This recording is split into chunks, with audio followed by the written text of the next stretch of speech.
What's going on, guys, and welcome to today's video. And I actually had a company reach out to me and want to send me one of their scan tools to play with and see how it worked. I was a little apprehensive because I've always used dealer scan tools, obviously working at a dealership, but I figured, what the heck, let's give it a try. Let's see how one of these aftermarket scan tools worked. And I received it, I played with it a little bit, but haven't had a legitimate reason to try and use it.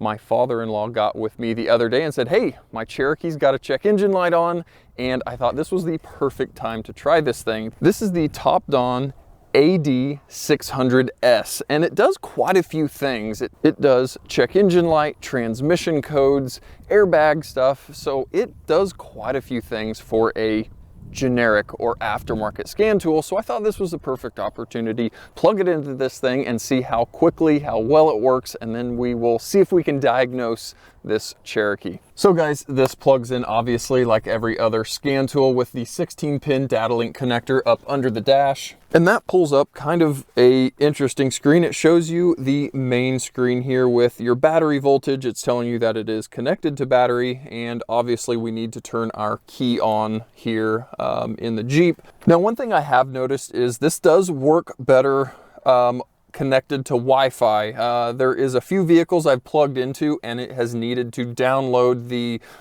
software or the diagnostic software off of Wi-Fi. So you kind of almost want to just have Wi-Fi on. I've just got the hotspot turned on my phone connected to this thing, and it seems to be very happy with that, because each time you connect to something new, it seems like it's going to need to download that software, which, yeah, it takes a little bit of time, but once you've downloaded everything that you normally connect to or plug into, it seems to work relatively quickly. So with our key on, we've got the main home screen pulled up.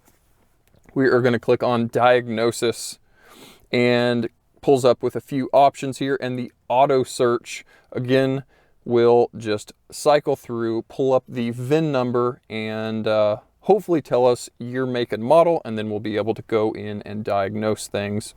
Now, that's one of the things that I like about this, and I don't have a lot of experience with aftermarket scan tools because, like I said, I'm always using a dealer scan tool, and those obviously connect to the VIN number nice and quick.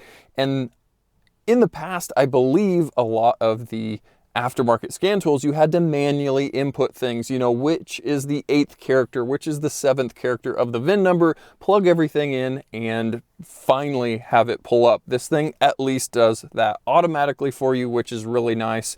Again, it takes a little bit of time as it's cycling through the VIN number to figure out what's going on. And now we finally got that vehicle pulled up. 2015 Jeep Cherokee. It's telling us we've got the 3.2 liter V6, and we are going to enter into that screen, and we've got a few things here: vehicle health, scan system, and system selection. We're going to just scan because that is what we are wanting to see. Why is our check engine light on this thing?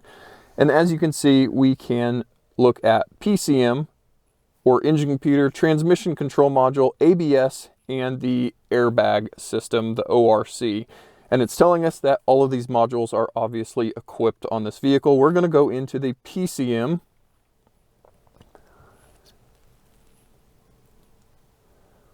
And we are going to read our fault codes.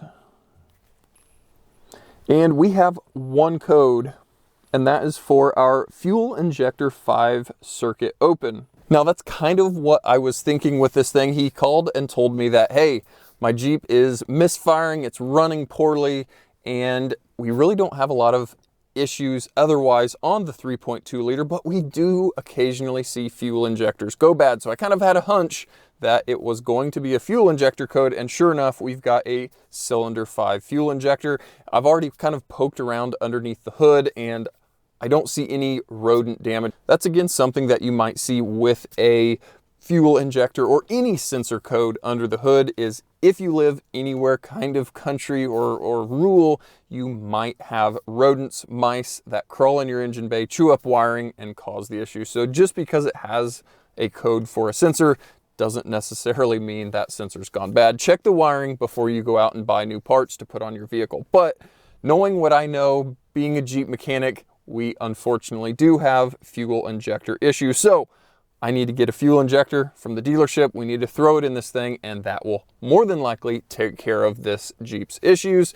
But again, I just was wanting to play with the scan tool in a legitimate setting, not just unplugging a sensor on my Jeep, plugging it into the Jeep and going, oh wow, look, it has a code. This is a legitimate diagnostic setting, and we have looked at the code. So let's kind of jump around. Now that we've figured out what our code is, let's kind of jump around on here and see what else we can look at and do. So we will jump back from our, we can go into environmental data, and that is normally associated with a check engine light. And again, I don't believe there's going to be any environmental data on a it's currently showed stored. I guess that's our environmental data.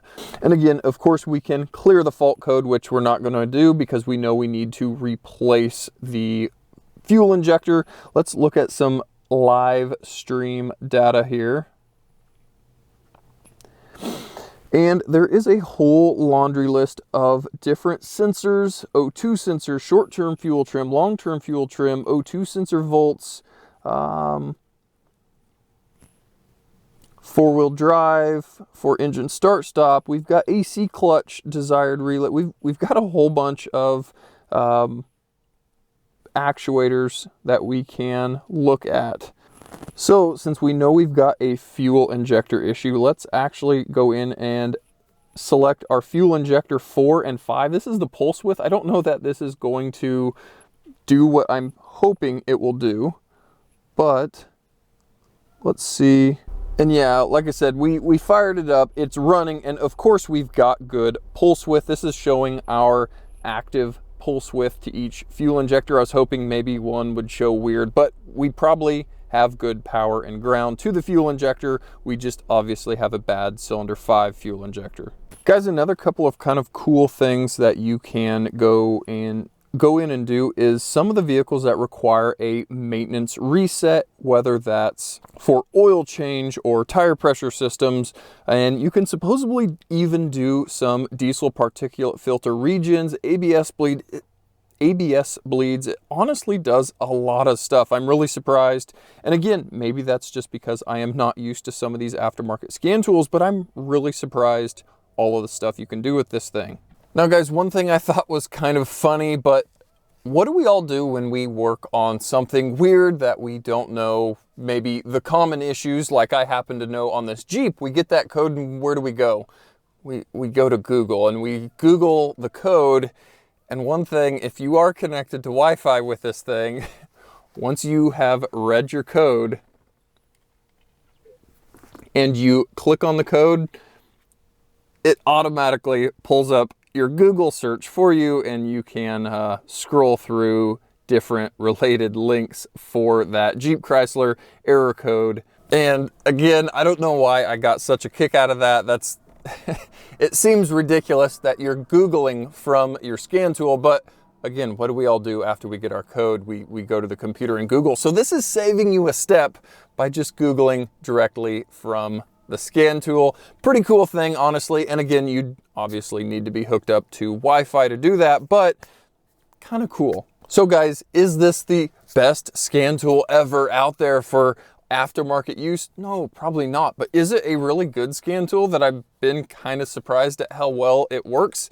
Yeah, honestly, I have. The loading time, the connecting time is longer, I guess, than I'm used to with my factory Jeep Chrysler Dodge scan tools, but it connects, it works, you can read codes, clear codes. We talked about all of the additional things you can do, the ABS brake bleeding, the DPF stuff, the tire pressure stuff. It really does a lot. So I'm gonna be happy to have this in my toolbox at home and at work for weird other makes and model stuff, be able to plug into it and have a decent scan tool that works, reads, and can Google for me, because that's what we all do at the end of the day. So guys, if you want to check out one of these scan tools, there's going to be a link down in the description. They've actually given me a $35 off coupon that you guys can use. So check it out. It seems to work great.